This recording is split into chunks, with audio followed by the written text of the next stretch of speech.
CM Revanth Reddy నేతృత్వంలోని తెలంగాణ మంత్రివర్గం సచివాలయంలో సమావేశం కానుంది. ఇక తెలంగాణలో కాంగ్రెస్ ప్రభుత్వం ఏర్పాటైన తర్వాత నెల రోజుల తర్వాత జరిగే ఈ సమావేశంలో కీలక నిర్ణయాలని తీసుకోనున్నారు. ఇక ఈ విధంగానే కేబినెట్ భేటీలో కూడా ప్రధానంగా 6 హామీలకు సంబంధించి ఆ అమలుకు సంబంధించిన ఎజెండా పైన అలాగే ఇప్పటివరకు రాష్ట్ర పాలన పైన సమీక్ష జరిపే అవకాశం అయితే ఉందని భావిస్తున్నారు. దీంతో పాటుగా ప్రజావాణిలో వచ్చిన ఫిర్యాదులపైన కూడా చర్చించి నిర్ణయం తీసుకోనున్నారు.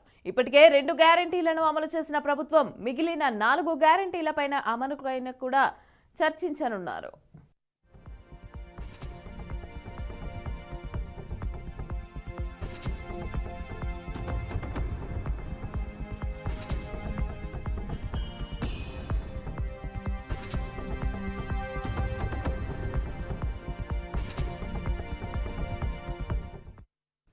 కేబినెట్ లో పలు ఇతర అంశాలను కూడా ప్రస్తావించే అవకాశం ఉంది. ఇక లోక్సభ ఎన్నికలు సమీపిస్తున్న నేపథ్యంలో త్వరలో ఎన్నికల కోడ్ అమల్లోకి రానున్న నేపథ్యంలో ఎమ్మెల్సీ పదవులు అలాగే వివిధ కార్పొరేషన్ల చైర్మన్లు, తెలంగాణ రాష్ట్ర పబ్లిక్ సర్వీస్ కమిషన్ చైర్మన్ల నియామక ప్రక్రియను కూడా మంత్రివర్గం వేగవంతం చేయాలని భావిస్తున్నారు. అయితే కాంగ్రెస్ ప్రభుత్వం ఏర్పడిన తర్వాత ఇది 2వ మంత్రివర్గ సమావేశం.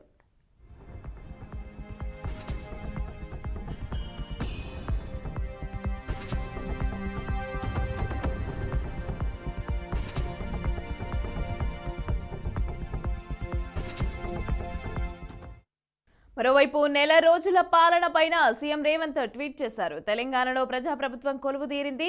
ఇక బానిసత్వపు సంఖ్యలు బద్దలయ్యాయి.